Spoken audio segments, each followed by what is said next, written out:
So the first exercise is a flat dumbbell chest press, and for me on this session in particular today it was 12, 10, 8, 20. So as the reps decrease, the weight increases, and what you can see now here is my last heavy set at 8 reps, but it was actually 6 reps, 42.5 kilos, and then I dropped this weight and finished off with 26 for 20 kilos.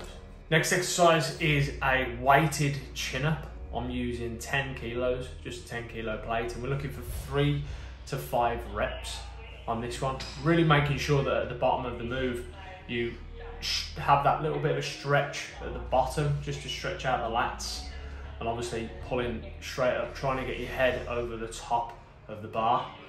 Really powerful exercise, but a really difficult exercise at the same time. Then we went on to a slight incline, alternate arm dumbbell chest press, and we're looking for 6 to 10 reps each arm. This is a really great exercise to stabilize your body. You've really got to work your core to keep your body stable on the bench, whilst obviously working under tension at the same time. You can do this in different ways. You can do alternate, but you can actually do it where you work the one arm first and then work your second arm next. So you can do 6 reps or 8 reps on your left arm, then do 6 or 8 reps on your right arm. Just make sure if you're doing that format, that the next time you start the next set, you start on the opposite arm you started on for the first set. Basically, if you start with your left to right, make sure you go right to left. But yeah, there's a few different ways you can do this. You can actually do it just with one dumbbell as well. So holding your opposite arm out to the side and just working the one arm, that's completely fine. This one, chest supported T-bar row. Really like this exercise in particular. Really enjoy this one. I feel this the best because the handles on this machine in particular, they twist. So it's really nice to squeeze back at the top of this move to feel it in the back a little bit more. This one in particular here, I've been practicing this more recently just because of the sled at the minute. I use my whole body on the sled, but there are times in which you'll have to use your arms, and obviously you're in this sort of tucked narrow position, which is very similar to the ski erg as well. So this is a really nice move for me, and I'm feeling strong benefit from this, but it's actually my weakest exercise at the minute. So that is a dumbbell neutral press. And then just to finish on this as well, we're looking at a close grip lat pull down. Obviously you're looking to overstretch at the top, then leaning back ever so slightly and just making sure that you're keeping your elbows tucked in and you're really squeezing down under your armpit into your lat. So I really practice that before you actually do this exercise, just to feel it tense itself as you're pulling down, and then that's the muscle you want to be squeezing as you pull the bar in towards your chest on this in particular. But again, as you can see, everything on this program primarily is focused, hands pretty narrow together. And then finishing off with some absolute classics. EZ bar skull crusher. I like to do this on a slight incline. You can do it flat, you can do it even more incline, but in particular for today, I just felt it a lot more in this position here. And for me, I like to get the bar to the top of my head. You see some people in the gym and they come down to their forehead here, which again, when you're looking at angles, is okay. You're trying to test the tricep in a different way all the time. It's not uncommon that I'd move the bar and I'd move my hand position as well. So a lot of the time you have to go on feel, so where you're feeling it in particular. And if you aren't feeling it how you've prescribed it for yourself, then obviously I highly recommend that you change the angle, change the weight, change the tempo, just to make sure that you're feeling that squeeze in the right place. And then again, an all-time classic to finish, preacher curls with the EZ bar. This is on the sort of wider grip, the outside grip, and these bars in particular, obviously they've got that EZ shape, so you can change the angle of how you're sitting on the bench, and you can activate the bicep in a little bit of a different way. I'm actually weaker on the outside in comparison to narrow on this. So this was an EZ bar preacher curl to finish this program. Apologies for that footage as well. I need to practice making sure everything stays within the frame. So there's dumbbells going off screen and everything. So anyway, apologies for that. But I just wanted to show you my current training outline. This is for August and September currently at the minute. So what we've got here, I like to work in sort of colour codes. So to start with at the top, on a week-to-week basis, I like to make sure that I'm operating on a sliding scale of minimums and maximums. So for me, when I look on reflection every Sunday, I'll look back at the week and be like, right, was it optimal, good, okay, bad? And the reality is, with life and everything that comes along this process of training, you need to safeguard and protect your mentality for those times when it happens, because some things are out of your control which you have to deal with. So, as I say, playing with that sliding scale over a period of time for me, personally, just really helps protect my mentality going forwards into the week, because I used to beat myself up because I'd be like, I haven't trained as well as I should this week. I've set out to train 5 times, I've only trained 3. This is no good, this is shit, blah, blah, blah, blah, blah. And you can easily just get yourself into a hole. Whereas in reality, if you keep assessing every single Sunday and just look back on reflection of the month, so look at the past 4 weeks in a month, and you say, right, well, I've been consistently good versus inconsistently perfect. So there's obviously going to be pockets of time when you can take advantage and you can work harder because you've got more time or more freedom or whatever it is. But there'll be certain times when you'll have to pull back from training, and you'll have to just manage with okay. So again, it's just a way just to protect your mentality. So this is that sort of sliding scale at the top here. And then for me, this is sort of my Monday to Sunday outline of what we're looking for training sessions. And again, I'll use a red, amber, green scale. So green sessions are low intensity and they're pretty easy. Ambers are sort of in between, and the reds are the hard sessions. So for me, I like to get in at least two red sessions a week, and primarily for me at the minute, because I'm focusing on Hyrox and I've got a Hyrox event coming up in the next 4 weeks, my priority is that. So when you're planning out your sessions and your schedule, just have a look and see what the main priority is. Even if you haven't got an event in the calendar, which is always, obviously it's nice to train for an event, but if you are potentially just looking at your aesthetics and you want to train in a certain way, what's the main priority? Is it predominantly composition, losing body fat first, or do you need to get stronger and put on tissue, or are you recomping and you're doing both? But how does that balance and structure into your week? So always go into your weeks with a primary focus and a main objective and a secondary objective. So for me, as I say, it's important for me to get Hyrox sessions in at the minute. So they're my primary objective. So they're red sessions, they're the most difficult, and they'll last for 45 to 50 minutes. So when you look at this, it's easy to get overwhelmed and think, well, they're hour sessions. They're actually not.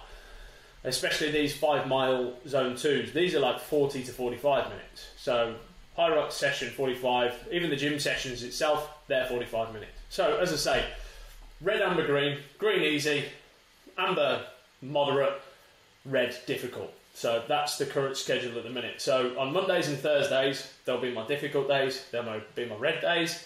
So in the morning, first thing, I'll spend at least 30 to 45 minutes MOB, just in mobility work. So stretching, which I need to do a lot more of more recently. So stretching, mobility and activation with bands and all those sorts of things. If I can just find pockets of time to do that, it really, really helps in the long run. So they're primarily in the mornings on Mondays and Thursdays. Tuesdays, it'll be a 5 mile zone 2 and then an upper session in the afternoon / evening.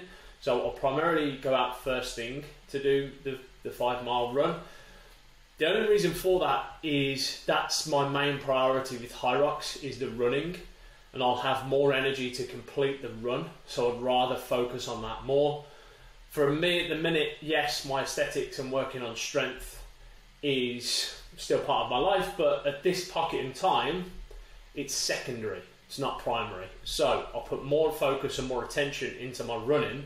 Therefore, I'll make sure that it's first on a Tuesday, and then in the afternoon, it's obviously still going to be part of the session for the day, but I'll just need to protect my energy around that session. So up will be in the afternoon / evening. And again, that's about a 45 to 50 minute session. Wednesday morning, mobility, and then in the afternoon will be potentially a little bit of a longer run. So maybe 6, 7, 8 miles, still at zone 2. The only reason I'm doing that is for accountability with someone else. I'm training with someone else doing that. So it's just a nice social for me. I like to keep my social close to my fitness. so hence the reason I'll do it with someone. Thursday is what I mentioned earlier, my red session, and then Friday is my tempo run day. So Fridays, my tempo run stuff is to focus on my primarily my lactate. So that'll be sort of longer blocks of time, sort of 10, maybe 6 to 10 minutes of work, but just around your lactate threshold, then resting for 2 minutes and then repeat. So there's sort of longer 80% efforts. I call those my tempo runs. Some people call them lactate runs or loads of different ways, but I just recognise them as tempo runs.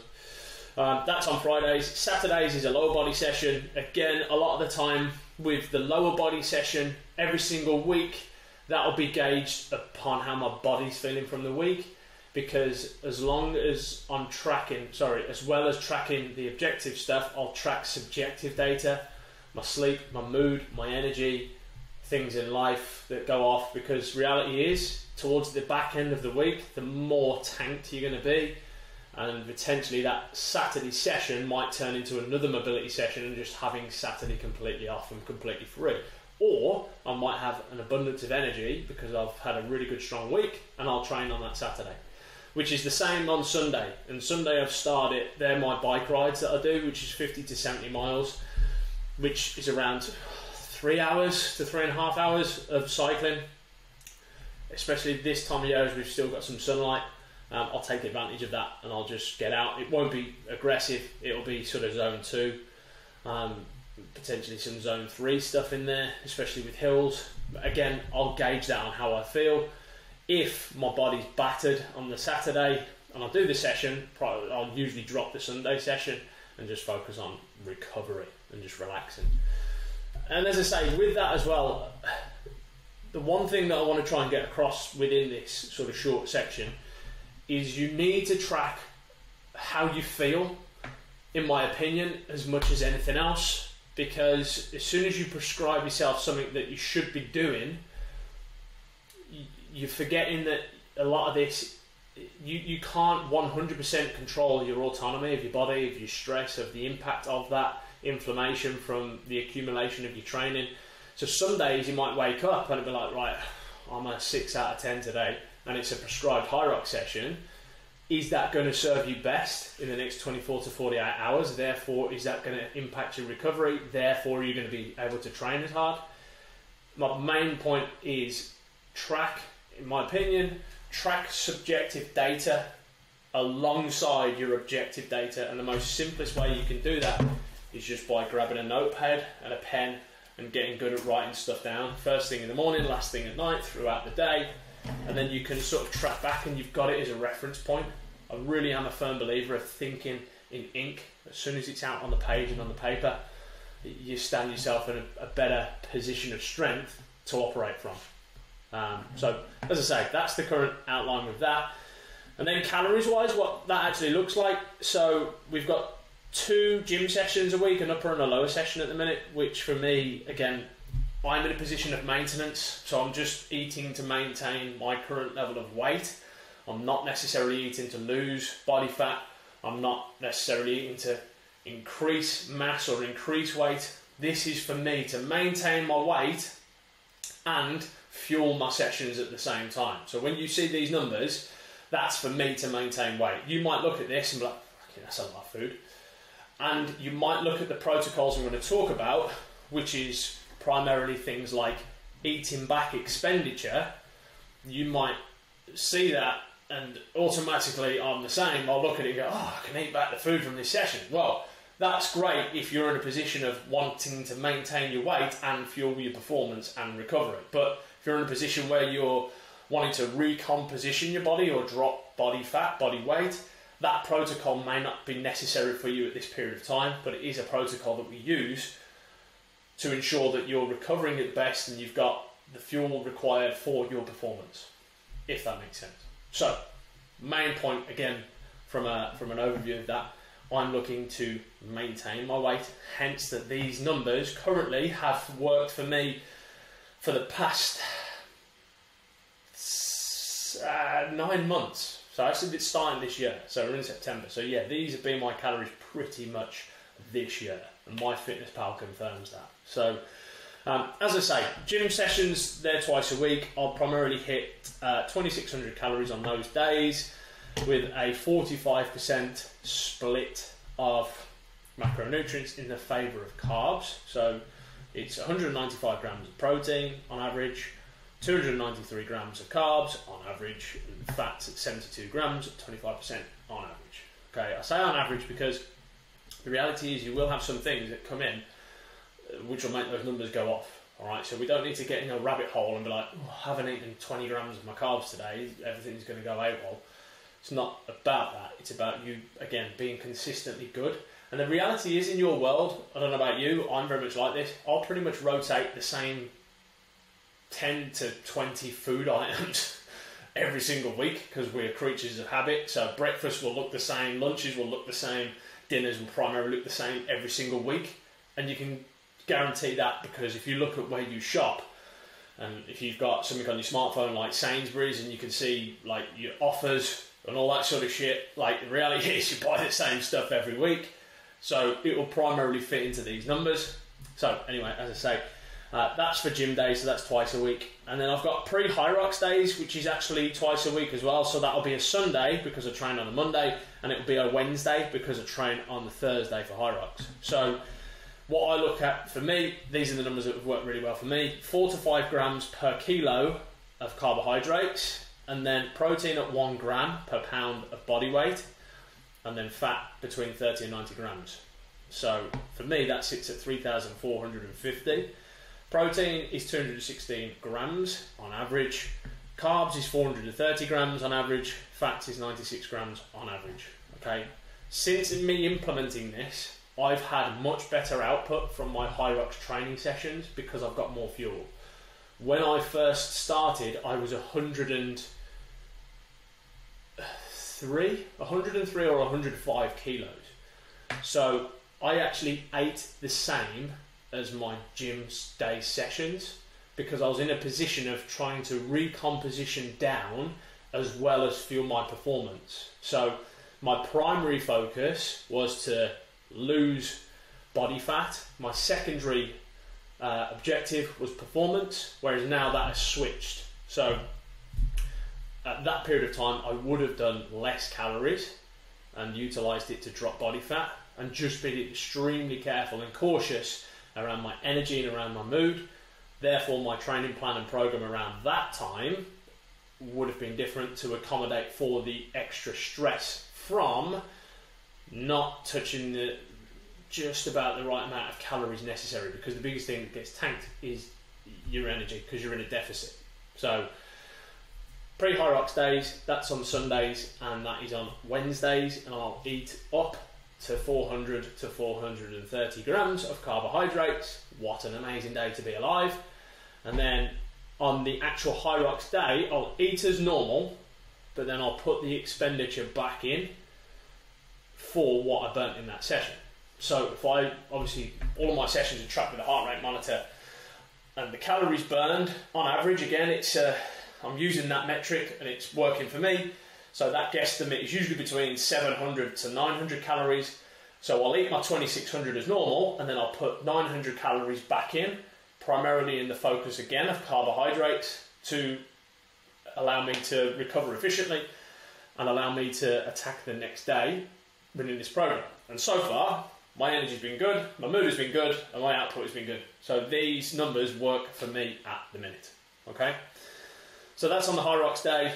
On the cycle day, which is a Sunday, it's the same protocol. So, but I'll just keep in mind, and I've put here for pre-Hyrox. So I just want to keep in mind that Sundays is going to be, the next day is actually a red session. So I need to be cautious and careful dependent on energy and how I feel. But I'll eat 2,600 calories, and then expenditure for that ride, as it's 3 hours, is usually between 1,000 and 1,800 calories, guesstimate off the top of my head. I can't remember the last time I looked. Again, because of routine for so long, I just know what that food looks like. And again, once you find your feet with a structure and a routine for this sort of level of output, which is moderate to high. There are people who train a lot more than this, and there's people who train a lot less than this, and obviously they adjust and tweak. But for this sort of output, I'm obviously in a routine for doing it for a while, so I pretty much understand and know what my food groups are and what the numbers look like. And I appreciate and respect that if you're first looking and watching at this and you think, fucking hell, don't be overwhelmed and don't be panicked and don't be alarmed. Just practice. Again, in your world, what's your primary objective and what's your secondary objective, and focus just on the one component around that first. For example, if you are training for maybe a Hyrox session in particular, or you're trying to improve your running speed, you want to get faster over a period of time, or you're training for a marathon or a duathlon or a triathlon, what is the primary focus? What's the main goal and the objective that you need to improve? And then focus on practicing to fuel for that first, then move on to the secondary things. So for me, I just practiced at the start of this year how to fuel properly for my Hyrox sessions. So I had a experimentation phase with that, and I just tracked just the Hyrox session stuff, and I found something that worked with that. Right, that's my food for before, during, which is the second thing, and after. So I know that. Those two are ticked in the bag. Now I'll work on the other stuff, which is the zone 2 work, which is easy work. So that's high volume, low intensity. How I best fuel that is obviously I've experimented with that over a period of time, and actually I've found that not necessarily carbohydrates best serve me in that. It's actually more fat that serves me better in that. But again, I'll go into that route on a separate video. And then tempo runs, again, primarily I focus on carbohydrates for that session in particular. So as I say, hopefully I've gave you a little bit more of a well-rounded approach on how you could potentially structure and schedule your training sessions and what it would look like, and just how I simply use it on a week-to-week basis, using a sliding scale at the start of the week at the top here, just setting myself the expectation for the week, and I'll combine this with just my journal and just make sure that I'm playing with an optimal, good, okay, bad scenario. And as long as I track that throughout the week, then when it comes to the end of the week, I'll have answers and reasons why and how I've moved 1% that week.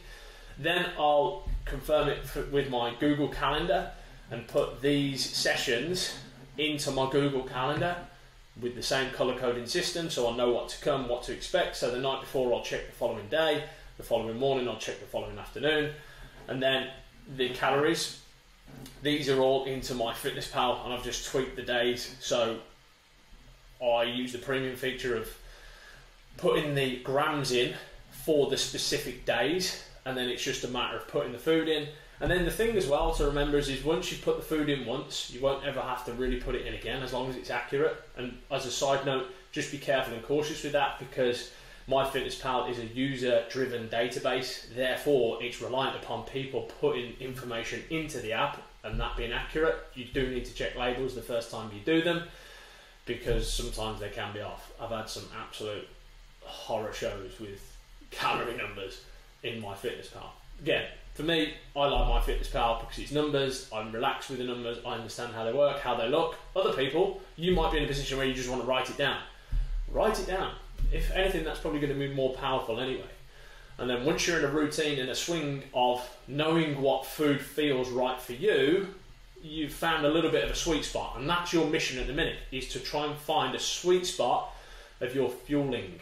And if you track it as you go, i.e. with the subjective stuff, writing stuff down, thinking in ink and using pen and paper on how you felt pre and post session and during the session, just in a simple notepad, it is honestly a game changer in my opinion. Because if you go back, and if I asked you, right, what did you do 2 weeks ago on Tuesday, and you can physically flick back in the pages and have a look, it would just give you so much confidence knowing you know your body and how to train. And that's where you can fall off track, because certain things will happen really well and you're like, oh, that was just amazing, but I don't know how. It was just magic. It wasn't, it was for a reason. And if you track those reasons and you track that stuff over a period of time, it is a game changer. It really is. So, as I say, hopefully you found that useful in terms of scheduling, in terms of calories, in terms of expectations, because when your reality meets your expectations, you'll be in such much more of a better place. Hopefully that helped. please consider subscribing to follow along this journey. I am documenting this journey as much as anything else, trying to give some value and give some pointers on how you could potentially articulate and work out your scheduling system. And if there's anything else that you want from off the back of this or something you've seen on my channel, then obviously please let me know. So, as I say, thank you for watching this part, and thank you for watching this video. I'll hopefully see you on the next one.